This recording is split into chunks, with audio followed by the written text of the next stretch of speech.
Assalamualaikum warahmatullahi taala wabarakatuh. Salam sejahtera. Kita jumpa lagi pada hari Isnin untuk sesi pertama 4 petang bagi tarikh hari ini 11 hari bulan Januari 2021. Minggu kedua bulan Januari yang agak menggemparkan kerana semalam kita mendengar pengumuman mengenai PKP dan PKPB dan beberapa perkara yang dilaksanakan dalam PKP, terutama di 5 negeri dan juga 3 wilayah persekutuan. Hari ini kita mendengar pula mengenai darurat yang diisytiharkan oleh Duli Yang Maha Mulia Sri Paduka Baginda Pertuan Agong. So, ramai orang panik, ramai orang tegang spin dan ramai orang sedang bingung dengan apa yang berlaku. Nanti saya akan share penjelasan pada saya untuk saudara faham apa istilah darurat yang digunakan pakai sekarang. Apa kesan PKP yang dilaksanakan, apa sektor yang dibenarkan, bagaimana saudara perlu memenuhi SOP ni, juga bagaimana saudara nak melihat semula SOP yang dilonggarkan, iaitu syarat rekreasi, terutama bagi kawasan-kawasan yang padat penduduk, yang hanya berkongsi antara 10,000 isi rumah ke 15,000 isi rumah dengan satu atau dua taman rekreasi yang terhad. Walaupun rekreasi dibenarkan secara berkeluarga, tapi mungkin dia akan mencetuskan satu lagi kluster rekreasi, kerana apabila semua orang keluar, terutama pada hari Sabtu dan Ahad atau pada hari-hari anda terkurung dan jumlah perkongsian kawasan rekreasi tidak memadai, berarti dia akan balik pada gejala sosial yang biasa juga. So, jadi kita akan lihat perkembangan detail, kerana petang ni pun barulah perincian bagi sektor ekonomi yang akan dibentangkan, tapi saya fikir kata itu telah difahami oleh pemain ekonomi. Cuma adalah bagaimana mereka nak mengendalikan SOP mereka supaya sekali lagi apabila ekonomi dibenarkan beroperasi, ekonomi tidak menjadi kluster terbesar dalam menjadi punca wabak. Kerana saudara-saudara pun tahu bahawa selepas PRN Sabah, kluster yang paling besar sekali menyumbang kepada jangkitan COVID-19 adalah kluster penghilangan, terutama yang menggaji buruh asing dalam kondisi penjadaan asrama yang sangat teruk dan berhimpit. Dan akhirnya banyak penyelidik mengatakan bahawa jangkitan COVID menjadi lebih teruk bukan di kilang tetapi di asrama tempat tinggal pekerja yang kebanyakannya 90% adalah pekerja asing. Saudara tentu juga telah mendapat maklumat bahawa ruang katil yang tinggal semalam hanyalah lebih kurang 700 saja katil yang di hospital dah penuh. Yang saya sebut adalah katil bagi pusat pengasingan mereka yang positif COVID-19 tu di Maib Sebangi dan juga di Pulau Pinang. 700, berarti semalam ada 2,400 lebih kes. Yang pulih 1,000 lebih, berarti kita boleh anggap kata dengan semalam keseluruhan ruang yang ada yang telah pun digazetkan oleh kerajaan telah pun dipenuhi.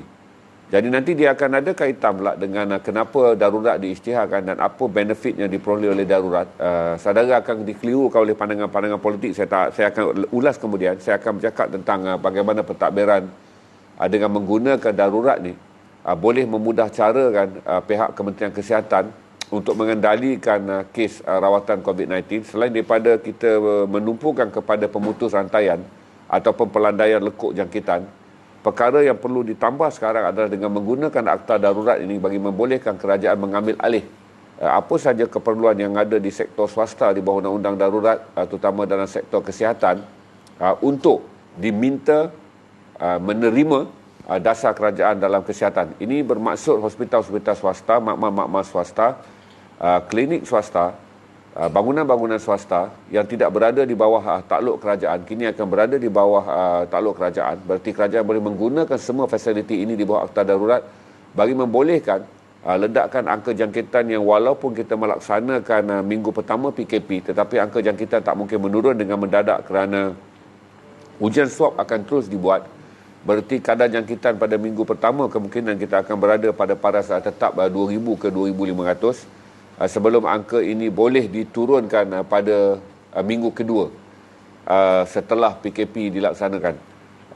Satu lagi saudara perlu maklum bahawa buat persediaan bahawa PKP pertama yang dilancarkan 2 minggu ini akan dilanjutkan kerana cara dia menggazetkannya saja adalah 2 minggu, tetapi tak mungkin dalam masa 2 minggu kita boleh menurunkan kadar jangkitan 1.1, di mana 1.1 ni kalau kita biarkan pada bulan Mac nanti angkanya boleh mencapai 8,000 menurut Kementerian Kesihatan. Berarti usaha untuk menurunnya kepada 0.4 atau angka yang relevan adalah 0.4 tak mungkin dilaksanakan dalam tempoh 2 minggu pertama PKP.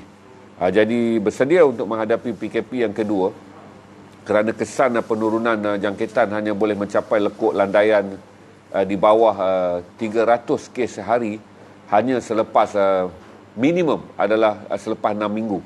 Mengikut pandangan saya berdasarkan data angka yang kita dah analisis sejak setahun dah kita kena COVID-19 ni.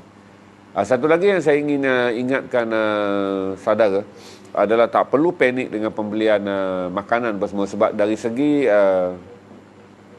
pelaksanaan PKP ni ada 5 sektor yang dibenarkan beroperasi secara biasa, iaitu pembinaan, penghilangan, perkhidmatan, perkhidmatan, pembuatan dan juga termasuk beberapa sektor perniagaan kecil, tetapi hanya dibenarkan secara take away.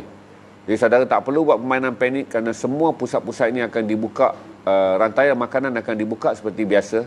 Cuma cara untuk menghadirkan diri sahaja diperketatkan, di mana tidak boleh melebihi 2 orang dari anggota keluarga yang sama untuk hadir pada satu-satu masa ke satu-satu pusat pembelian, dan pusat pembelian juga diminta melaksanakan SOP yang lebih ketat.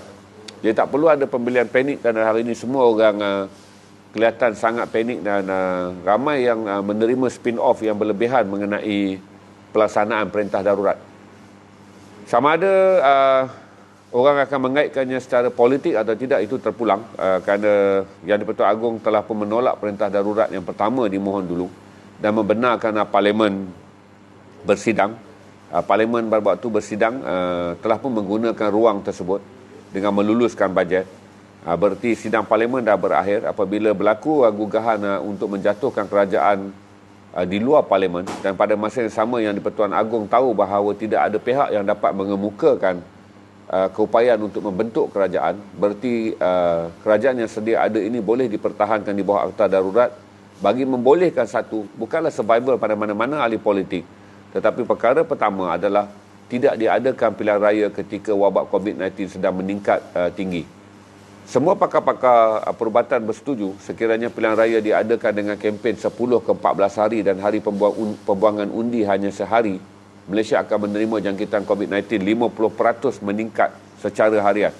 Berarti kita mungkin berada pada paras 3,500 kes sehari, yang akan menyebabkan keadaan negara menjadi lebih panik. Ramai yang bertanya apa yang akan berlaku hingga Ogos apabila berakhirnya darurat ni yang diisytiharkan panjangnya sekitar 8 bulan. Apa yang boleh saudara terima begini. Dengan semalam Malaysia menandatangani satu lagi perjanjian persetujuan untuk menerima 12.2 juta vaksin COVID daripada Pfizer. Berarti dan dicampur dengan perjanjian lama iaitu 12.8, Malaysia memiliki 25 juta vaksin Pfizer yang membolehkan 12.5 juta orang rakyat negara ini disuntik, sebab 2 vaksin untuk 1 orang. Apabila perintah darurat ini berakhir pada bulan Ogos, itulah sasaran 60% rakyat Malaysia sudah pun disuntik. Berarti apabila 60% rakyat Malaysia disuntik, dan kita berharap beberapa perjanjian baru dibuat oleh kerajaan untuk membolehkan sekurang-kurangnya 70% rakyat disuntik, dengan mencari 10% lagi bekalan tambahan berdasarkan bekalan sedia ada ini hanya untuk hanya untuk 18 juta. Kita memerlukan lagi 10% bagi membolehkan 21 juta daripada 32 lebih juta rakyat Malaysia disuntik, dan akhirnya paling tidak semua mereka yang akan keluar mengundi telah pun boleh divaksinkan sebelum penghujung Ogos. Dan apabila berakhirnya darurat yang diisytiharkan di Pertuan Agong, pilihan raya boleh dimulakan dengan ada jaminan semua pengundi yang keluar, semua rakyat yang akan terlibat dengan pilihan raya dijamin untuk tidak dijangkiti wabak. Ini logik kenapa yang saya bagi tahu pada saudara, tak timbul isu kita nak mempertahankan sesiapa, tak timbul isu yang di-Pertuan Agong memihak pada siapa. Yang Pertuan Agong telah menerima khidmat nasihat mengenai logiknya perkara ini.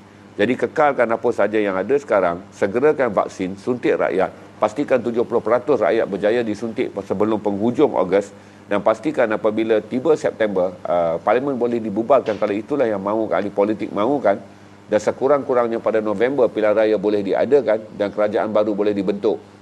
Sekiranya itu yang dimaukan oleh orang politik. Tetapi adalah mustahil sekiranya kita berpegang kepada kerajaan yang sekarang tidak ada majoriti, tetapi tidak ada pihak baru yang boleh membawa majoriti kepada Yang di-Pertuan Agong untuk membentuk kerajaan. Kita tak boleh membiarkan keadaan menjadi hengki-pengki, dan yang tepat adalah Duli Yang Maha Mulia Seri Paduka Baginda Yang di-Pertuan Agong memasuk campur dan mengisytiharkan darurat dan akhirnya membolehkan perkara yang saya sebut tadi berlaku, iaitu negara diteruskan pentadbirannya, COVID-19 dikawal dan pastikan vaksin disuntik. Dan apabila menjelang hujung hari bulan Ogos, kalaulah kita telah mencapai suntikan 21 juta orang dan mewakili hampir 90% pengundi, dan zon merah, zon kuning semuanya telah divaksin, pilihan raya boleh dijalankan tanpa ada gangguan. Kita bimbang dengan COVID-19 pada bulan Oktober, sekiranya selepas sebaik saja tamat saja darurat Yang di-Pertuan Agong mengisytiharkan Dewan dibubarkan. Berapa kita ada view sekarang? 454 46. Ada orang tanya berapa tak? Apa Singapura buat PIU dalam masa COVID-19, tapi harus ingat Singapura lakukan tanpa rapat umum. Saya jelaskan pada saudara, option yang ada di Singapura dan di Amerika berbeza. Kena ingat tu, Singapura perlu melaksanakannya kerana penggal telah pun tamat. Penggal perkhidmatan kerajaan yang ada telah pun tamat. Penggal perkhidmatan PAP, People Action Party, sebagai pemparti pemerintah telah berakhir pada tarikh mandat di mana pilihan raya diadakan, iaitu tiada option logik untuk mereka mengadakannya. Amerika juga mengadakan PRU kerana pilihan raya presiden, kerana mandat yang ada presiden juga telah pun berakhir, iaitu 4 tahun. Berarti mereka melaksanakan, dua negara ini melaksanakan kerana soal mandat telah berakhir. Berbeza dengan kita kerana kucak-kacir politik, mandat hanya akan boleh berakhir pada 2013. Berarti itu ada bezanya melaksanakannya kerana tiada option bagi sebuah negara republik, dan bagi melaksanakannya dalam keadaan yang ada option kerana Yang di-Pertuan Agong boleh menentukan tempoh yang ada sekarang dimandatkan terlebih dahulu. Kerana begini tuan-tuan, di Singapura mandat berakhir dan tiada kegoyangan dan tiada kegalauan politik. Berbeza di tempat kita, tempoh perkhidmatan masih ada, kegalauan politik berlaku, di mana tidak ada pihak yang boleh menggantikan kerajaan sekarang dengan memiliki majoriti. Apa yang ada adalah pembubaran perlu dilakukan sekarang kerana tidak ada kerajaan lagi yang memiliki majoriti. Maka itu Yang di-Pertuan Agong mengambil kira, perlukah pilihan raya diadakan sekiranya kita ada lagi satu option sebagai negara raja berperanggaan. Jangan sama dengan Singapura, dia republik. Jangan sama dengan Amerika, dia republik. Kita memilih option yang lebih baik berbanding apa yang tiada di kedua-dua negara tersebut, iaitu dengan menggunakan mandat Yang di-Pertuan Agong untuk mengisytiharkan darurat politik. Darurat politik tidak memberi apa-apa impak kepada kita kecuali Dewan Negara digantung. Berarti tidak ada sebarang usul untuk pertukaran kerajaan boleh dilakukan. Dan yang kedua, dengan mengadakan darurat ini, apa yang lebih penting adalah ketika tiada pertukaran kerajaan, perkara yang boleh dilaksana yang paling selesa dalam keadaan sekarang adalah menumpukan tempoh darurat ini untuk meneruskan ekonomi, dan yang kedua memastikan semua urusan memvaksin dan menyediakan rakyat ke arah pilihan raya dapat dibuat dengan baik sekurang-kurangnya kalau kita nak membubarkan Parlimen pada bulan September.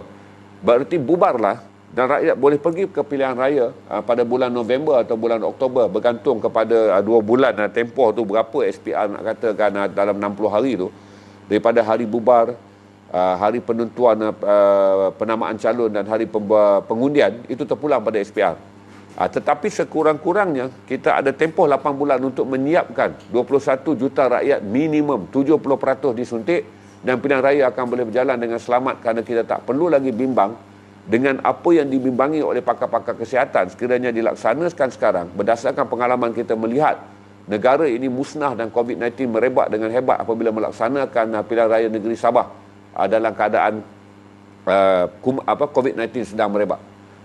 Kalaulah saudara mengatakan pengundian tanpa kempen, ini hal-hal yang ideal saja. Di Sabah juga tidak dipatuhi. anda faham dalam keadaan dan kerakusan dan juga kegairahan orang politik dan penyokong politik berkempen di negara kita, walaupun hanya sejuta daripada mereka yang menggila, yang akan bertindak gila dalam masa berkempen, dia akan menjejaskan keselamatan 30 juta yang lain. So itu saja yang saya advise. Rasa tak ada soalan lain. Sokongan Muhyiddin dah tinggal 109. Ini memaknai tiada majoriti untuk Muhyiddin jadi PM. Siapa yang ada okey, seorang berkata sokongan majoriti Muhyiddin adalah 109. Ya, soalan saya, siapa yang ada 111? Siapa yang ada 111? Tak ada. Bererti dia bukan lagi berbalik kepada majoriti. Dia berbalik agung menggunakan kuasa untuk menyiarkan darurat politik berdasarkan melindungi mudarat ke atas rakyat. Jadi jangan bercakap topik yang complicated dengan mengambil satu pandangan iaitu dia tiada 0109. Soalan saya, siapa yang ada 112? Berarti kalaulah sekarang kerajaan ini jatuh dan tiada orang yang memiliki 112, yang kena kita hadapi adalah pilihan raya. Jadi dia tak bersangkut dengan orang ni tak cukup hanya ada 109. Dia bersangkut dengan keadaan sekarang memerlukan pilihan raya. Dan pilihan raya tak boleh dibuat dalam kerajaan sekarang. Lupakan soal Muhyiddin. Dia dapat 80, 70, itu bukan isu lagi. Isunya kita terpaksa mengisyaratkan darurat kerana dalam keadaan sekarang tiada siapa yang boleh membentuk kerajaan majoriti. Dan sekiranya perkara tersebut berlaku, langkah yang ada hanyalah dua. Meneruskan darurat atau mengadakan pilihan raya. Saya fikir yang di-Pertuan Agong tidak mengikut kegilaan orang politik yang mahukan pilihan raya, tapi yang Pertuan Agong telah menggunakan rasionalnya sebagai pelindung kepada rakyat dengan memilih untuk menyiarkan darurat politik yang semata-mata satu sahaja kesannya, iaitu tiada pertukaran kerajaan boleh dilakukan dalam tempoh ini dan tiada pilihan raya perlu dilakukan pada tempoh tersebut. Jadi sabar, fokus untuk hidup. Orang politik biarlah dia bergasak tentang politik. Kita rakyat fikir apa yang kita akan survive 8 bulan ni. Dan pastikan, kita pun juga mahukan negara ini kekal demokrasi. Pastikan pada hujung bulan Ogos kita telah menerima 21 juta rakyat Malaysia telah menerima suntikan. Dan sekurang-kurangnya apabila parlimen dibubarkan pada bulan September, kita bersedia memasuki pilihan raya pada bulan Oktober dan bulan November dalam keadaan 21 juta rakyat Malaysia telah pun divaksin. Okey? Ada lagi soalan? Apakah kesan proklamasi darurat kepada pelaburan asing? Warga asing? Pelaburan asing. Dia bergantung bagaimana pelaburan melihatnya. Bagaimana pelaburan melihatnya. Sebelum ni tak ada proklamasi darurat, peristihan darurat lah paling mudah. Keadaan ekonomi juga shaking kerana kompetitif. Kita sebagai negara kompetitif telah pun merosot dengan teruk. Indonesia berkembang dengan baik kerana banyak perkara yang lain. Kerana sistem presiden telah menjadikan mereka lebih stable. Dan kedua, ada kena ingat, dia pun tak bersangkut dengan politik. Banyak dasar-dasar perniagaan yang kita amalkan dalam tempoh 20 tahun ini telah berjaya dipecahkan oleh Indonesia dengan mengkaji kelemahan Malaysia dan in Thailand mengkaji kelemahan Malaysia. Sebagai contohnya, bagi industri pemotoran dan juga kenderaan kereta. Oleh kerana kita memberi banyak pelindungan kepada kenderaan tempatan, dia telah menimbulkan kesukaran kepada negara luar, kepada pembuat-pembuat kereta di luar kerana dia terpaksa bersaing dengan jenama tempatan yang dilindungi oleh dasar kerajaan. Mereka keluar. Bagi mereka yang ingin melabur pula kepada jenama tempatan, mereka fikir bahawa jenama ini tidak boleh dilabur kerana keupayaannya untuk dieksport adalah rendah. Berarti kadar penjualan kereta di Malaysia bagi jenama yang ada hanyalah 600,000 kenderaan setahun. Bagi syarikat-syarikat besar, apabila mereka melabur dalam sektor kenderaan, 600,000 adalah angka yang tidak menguntungkan. Jadi mereka pergi ke Indonesia kerana dua perkara. Jualan domestik di Indonesia lebih tinggi kerana kadar penduduk di Indonesia adalah 8 kali ganda daripada pasaran Malaysia. Bersatu. Yang kedua, Indonesia tidak melindungi pengenderaan. Indonesia tidak memiliki dasar yang melindungi kenderaan domestik tetapi menjadikan ekonomi dalam industri pemotoran sebagai ekonomi perlumbaan. Berarti who best, they win the market. Iaitu dia panggil sebagai sekarang ini ditentukan oleh pasaran. Ini beberapa dasar yang Malaysia kena kaji semula kerana melindungi terlampau banyak industri tempatan telah menyebabkan pelabur menganggap bahawa ia tak relevan untuk berada di sini. Satu, kalau dia nak melaburkan dengan membawa masuk jenamanya terpaksa bersaing dengan beberapa dasar yang tak mesra kepada mereka, termasuk percukaian, insentif dan sebagainya. Kalaulah jenama ini nak masuk dan kemudiannya melabur kepada jenama tempatan yang sedia ada, pasarannya sangat terhad. 600,000 kenderaan setahun bagi pasaran Malaysia dan kemudian kenderaan tersebut tidak mempunyai potensi untuk bersaing dalam peringkat ekspor, menyebabkan jenama-jenama besar menganggap ini adalah pangguran yang tak relevan. Jadi saudara harus lihat bahawa perkembangan tak bersangkut juga dengan ekonomi, dengan politik, tetapi bersangkut dengan kebangkitan Indonesia selepas 1998. Apabila Indonesia melancarkan reformasi 1998, banyak dasar-dasar ekonomi mereka lebih liberal. Dan yang kedua, saudara harus ingat saingan ke atas Thailand juga. Thailand menyediakan kadar upah buruh yang lebih murah dengan menggunakan rakyat tempatan. Berbanding kadar upah buruh di Malaysia menjadi sukar kerana Malaysia tidak boleh menawarkan kadar upah buruh yang rendah kerana kadar upah buruh yang rendah membabitkan kemasukan buruh asing, the third party.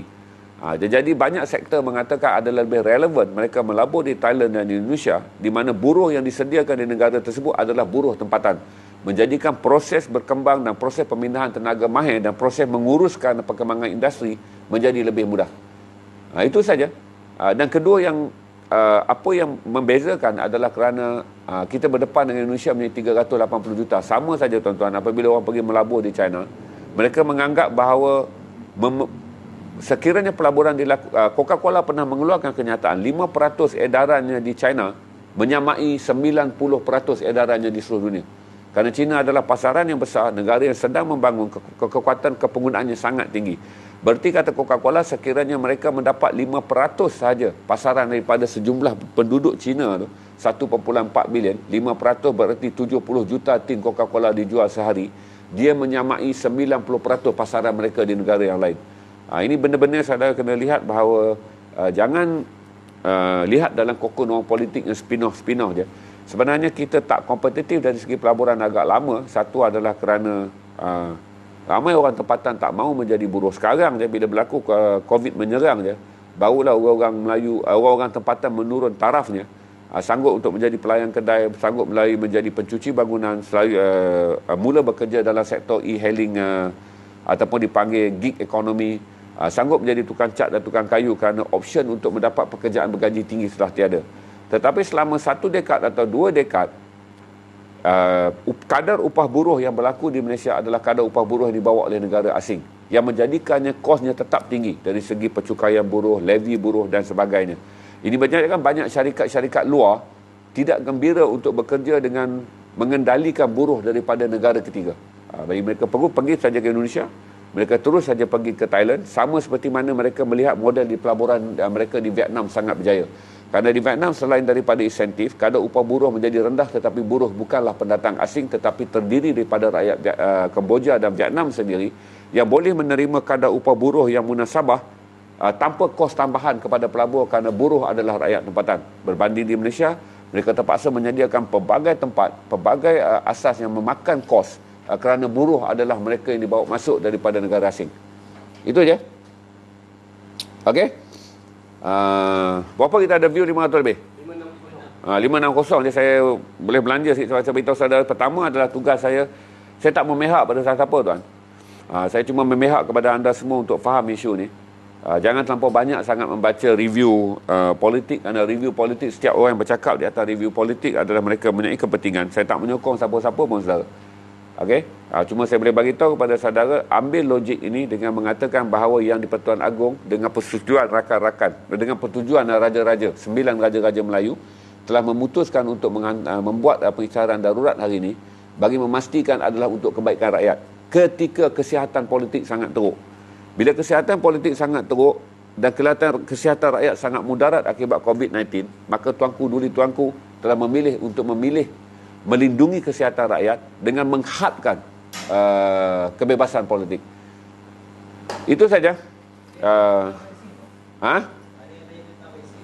Vaksin, saya bagi tahu pada saudara, semalam kita telah menandatangani satu lagi keputusan nekat dengan Pfizer, kerana saya fikir Pfizer yang lebih prolific. Kita menerima 12.2 juta lagi vaksin baru, berarti total yang kita akan dapat vaksin daripada Pfizer adalah 25 juta. 25 juta dibahagi 2 kerana seorang akan menyuntik 2 vaksin, berarti kita ada 12.5 juta yang boleh disuntik oleh vaksin ni.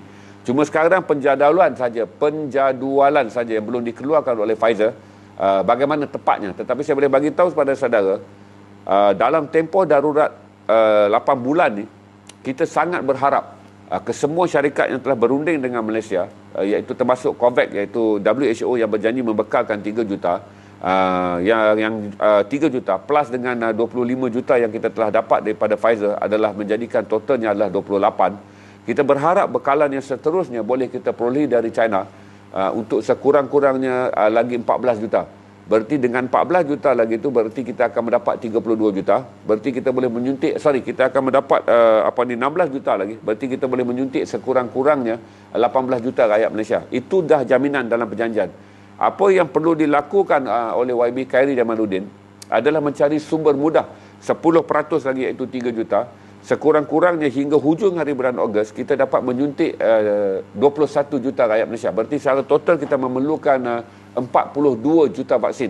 Kerana seorang suntik 2, jadi 21 juta orang. Saya fikir itu cukup untuk membolehkan kita bersedia keluar daripada darurat dan akhirnya mengadakan pilihan raya secepat mungkin. Jadi anggap saja tempoh ni, tempoh bagi menyediakan ruang kesihatan kepada kita supaya kita boleh masuk ke dalam pilihan raya dalam keadaan yang sihat. Okey? Itu saja tuan-tuan. Saya rasa taklah panjang, baru 28 minit je. Kalau tuan-tuan ada soalan lagi, komen-komen kat situ. Saya harap begini ya tuan-tuan. Saya harap begini. Strain baru 5117 telah pun dikenal pasti di Malaysia. Satu kes dibawa pulang oleh seorang rakyat Malaysia dan dikesan pada 20 bulan Disember. Walaupun tak diisytiharkan, tapi kemudiannya strain itu telah masuk makmal, baru kita kenal pasti dia adalah 5117. The only strain Afrika tak dikenal pasti. Strain yang sama ni telah juga dikenal pasti di luar daripada Amerika, termasuk di Singapura, di Thailand, di Filipina, di Bangladesh, di India, di Kanada. Juga di Amerika Syarikat telah pun dikenal pasti strain ni. Tapi kita terkawal kerana Ketua Pengarah Kementerian Kesihatan Malaysia, Tan Sri Nur Hisham Abdullah, mengatakan strain ini tidak gagal membuat jangkitan. Berarti setelah dia balik, dia sampai di airport, dapat detect, dia diasingkan, tak sempat ada kontak. Dan kemudian setelah masuk makmal, strain ni kaji dan akhirnya disahkan sebagai 5117. Tetapi orangnya tidak sempat membuat kontak. Jadi tiada perebakan, tiada kluster. Sebab tu kita tak umum kluster 5117. Walaupun kita ada seorang yang disahkan yang pulang daripada London membawa pulang virus ini, tetapi dia gagal membina kluster kerana pantas tindakan di airport dan dia diisolasi. Itu je. Okey? Ada lagi yang tak puas hati tu boleh tanya aja.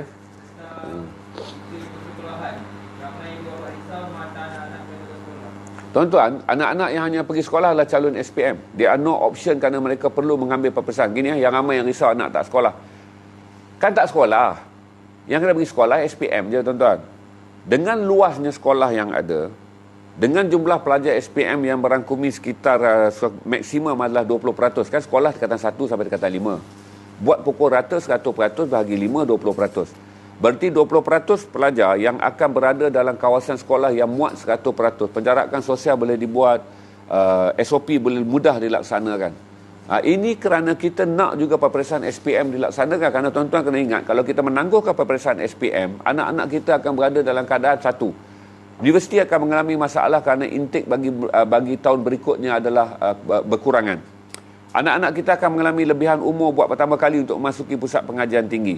Jadi dengan mengambil kira mereka telah berusia 17 tahun, mereka boleh dikendalikan oleh jumlah guru yang banyak tetapi tidak akan mengajar banyak kelas kerana semua tingkatan 1 dan tingkatan 4 tak akan belajar. Jadi lebih ramai guru yang akan berada, lebih ramai SOP.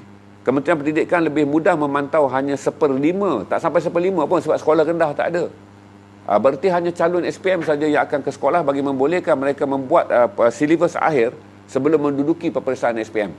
Jadi saya fikir itu dah logik, sangat logik dah tu. Daripada kita menangguhkan peperiksaan dan akhirnya semuanya rantaian pendidikan negara akan musnah. Satu adalah pengambilan ke universiti menjadi terhad. Pelajar yang ada akan mengalami lebihan umur ketika memasuki universiti dan tahun pengambilan berikutnya akan menjadi krem. Jadi saya fikir saya bersetuju je untuk budak SPM pergi sekolah. Tak perlu risau, yang tadika, yang tingkatan 4 ke bawah semua akan duduk di rumah je. Yang itu yang saudara perlu lakukan. Dan satu yang saya nak nasihatkan adalah kebenaran untuk berekreasi dan beriadah bersama keluarga. Tuan-tuan, ini yang selalunya orang akan ambil kesempatan. Anak stres, dia stres. Saya membayangkan di kawasan saya je tuan-tuan, terdapat 80 ribu orang penduduk di bandar Tun Razak. Sah aja. Mengikut zon bandar Tun Razak yang digazetkan sebagai parlimen, 80 ribu yang boleh mengundi. Berarti total termasuk kanak-kanak semua boleh mencapai sampai 200 ribu. Isi rumah saya boleh mengambil kira dalam 12,000 isi rumah. Bagaimana mereka berkongsi hanya satu taman je, Taman Tasik Permaisuri itu. Jadi kalau semua orang keluar dan mengatakan kelonggaran syarat yang diberikan oleh Perdana Menteri kononnya berkurung dalam rumah akan menimbulkan tekanan mental, bagaimana kita nak beriadah ketika tempat yang sangat terhad tu dipenuhi oleh 12,000 isi rumah. Jadi saya masih lagi suka menasihatkan saudara, walaupun syarat dilonggarkan, pastikan saudara ibu bapa dapat mencipta rumah tangga yang aman dan tenteram untuk anak-anak. Sebab last kali the key player, the kingmaker dalam family ni adalah ibu dan bapa. Pastikan dalam keadaan sekarang, daripada saudara mendedahkan anak-anak saudara pada bahaya jangkitan COVID-19 dengan menyertai kelonggaran rekreasi yang saya dah tahu dah padah dia.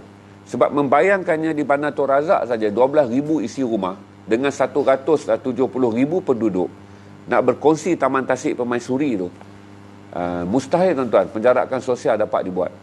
Dan akhirnya saudara boleh bayangkanlah bila saudara bawa anak kecil pergi kan, saudara letak satu tikar, dia akan bergerak melebihi 10 meter, 15 meter, 20 meter. Macam mana nak buat penjarakan sosial 3 meter? Jadi advice ini walaupun dibenarkan, tapi pakarlah akal. Berarti banyakkan syarat dibuat oleh kerajaan. Sebahagian syarat dibuat kerana mereka ada alasan. Tapi kita ni bukanlah langsung tak ada akal. Jadi untuk bahagian ini, kerana kita rasa kemungkinan kerajaan melakukan dengan kurang akalnya, kita tinggikan akal kita, iaitu tidak menyertai kelonggaran syarat rekreasi. Sekiranya saudara berada dalam kawasan yang 10 saudara hanya boleh bergerak 10 km. Saudara bayanglah tempat saudara ketika saya membayangkan tempat saya. Sebab saya dah brief anak-anak saya semua semalam apa yang perlu dibuat, apa yang gini, baiki bilik air di bawah, semua orang masuk rumah kena mandi dulu. Saya sediakan sabun bahawa 5 minit sebelum mandi semua orang kena cuci dengan menggunakan sanitizer. Dah pakai sanitizer dalam bilik air 5 minit, barulah mandi. Dan kemudian menggunakan sabun biasa. Sanitize sebelum mandi. Berarti saudara kena mengambil juga langkah yang sama. Kerana saudara tahu dalam 10 km sekawasan radius yang saudara dibenarkan berbasikal, dibenarkan apa pun, sekiranya saudara datang daripada zon yang menakutkan seperti zon saya berada ni, ceras, iaitu zon jangkitan merah yang tinggi, dengan jarak kawasan kluster dekat rumah saya ni ada 6 kluster tuan-tuan. Paling dekatlah 200 meter, paling jauh adalah 800 meter. 6 kluster berada di tempat saya. Dengan jangkitan tertinggi adalah 16, jangkitan yang paling rendah adalah 11. Di depan blok rumah saya ada kluster dengan jangkitan 4. Berarti itu pun sudah cukup untuk saya membuat satu garis panduan kepada keluarga saya. Semalam sanitizekan semua bilik air dan siap-siap. Bawa anak-anak apabila pulang masuk ke dalam bilik air, kita sediakan bangku kecil. Sanitize dulu badan dan duduk saja selama 5 minit. Kemudian baru mandi dan pakai sabun dan keluar. Tidak ada orang dibenarkan melawat ibu saya dalam bilik itu kecuali isteri saya. Yang lain tak dibenarkan melawat kerana ibu saya berusia 79 tahun dan mengidap kanser limfoma. Berarti dia sangat terdedah pada bahaya. Berarti benda-benda ni kena ambil dan jangan asyik bercakap tentang stres. Kalau saudara mencari bahagian mana dalam diri saudara untuk memberontak terhadap undang-undang ni, saudara akan menjadi pemberontak. Saudara kena mulakan dengan berfikir bagaimana melindungi diri dan keluarga. Dengan menganggap bahawa jangan tiba-tiba saudara menjadi anger, marah. Oh itu tak boleh, ini tak boleh, macam mana nak hidup? Ubah cara berfikiran dengan mengatakan, ini ancaman yang boleh membunuh keluargaku. Dan bagaimana aku akan mengendalikan keluargaku agar mereka tidak terdedah. Itu teknik berfikir apabila berada dalam keadaan complicated. Jangan heboh pasal orang tu letak jawatan, orang ni tarik sokongan apa semua. Politik will never end. Politik will never end.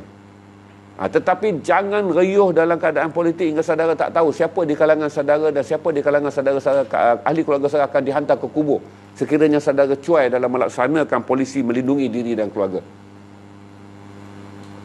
Okey? Orang politik ni kaya raya tuan-tuan. Dia cakap, dia sebut rakyat pun dia tak hidup macam kita, rakyat biasa. Mereka tinggal di rumah-rumah besar, mereka swimming pool sendiri, keluar rumah terjun dalam swimming pool. Mereka memiliki segala-galanya. Mereka boleh buka pub, boleh buka bar dalam rumah. Mereka boleh buka diskotek pun kalau mereka nak dalam rumah. Yang menjadi masalah adalah kita, mangsa percakapan dan mangsa ideologi dan juga mangsa doktrinisasi mereka. Jangan biar orang doktrin saudara dalam isu politik.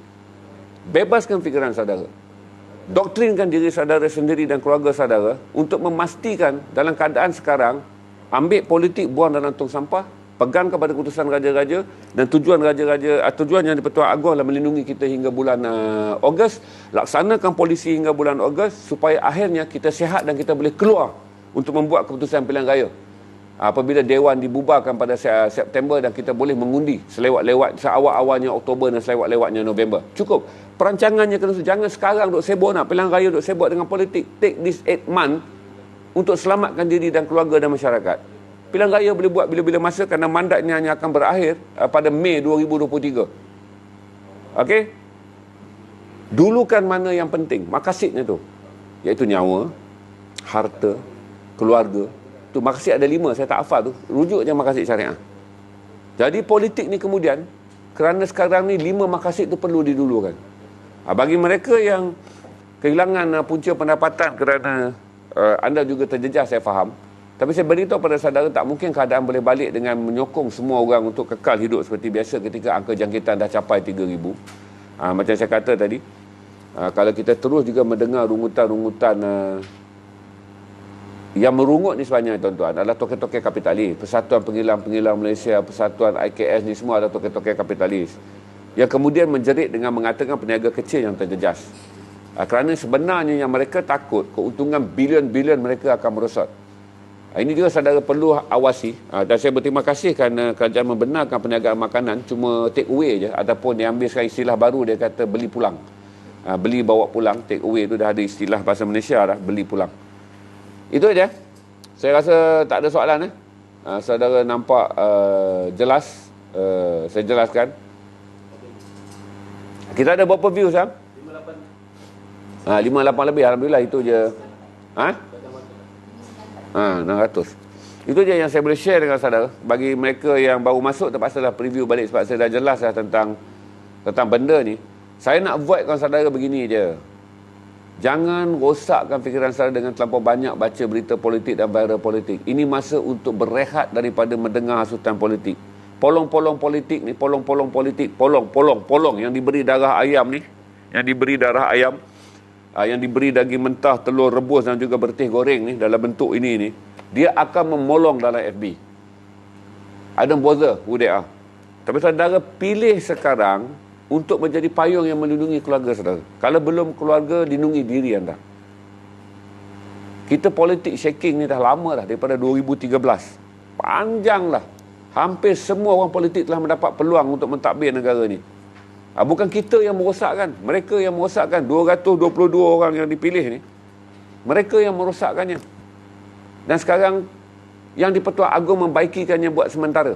Setelah kerosakan dilakukan oleh 222, 2 orang dah tak ada. Saya ambil masa ni untuk kita. Gunakan 8 bulan ni untuk kita, bukan untuk mereka lagi. Jadi jangan baca terlampau banyak, jangan heboh saudara pun, janganlah duduk busy-busy.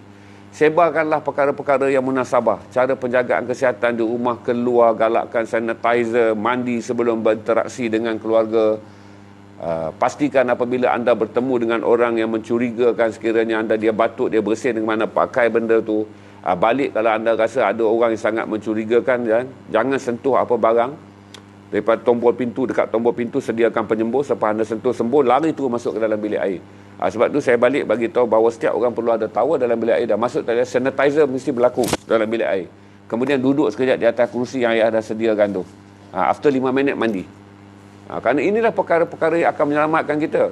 Ahmad Maslah, Datuk Seri Nazir Aziz tu kawan saya tu. Dia tak akan menyelamatkan kita. Mereka sedang berusaha untuk menyelamatkan diri mereka. Usahakan sesuatu untuk menyelamatkan diri kita dulu. Kemudian fikirlah lepas tu saudara nak selamatkan mereka ataupun tidak.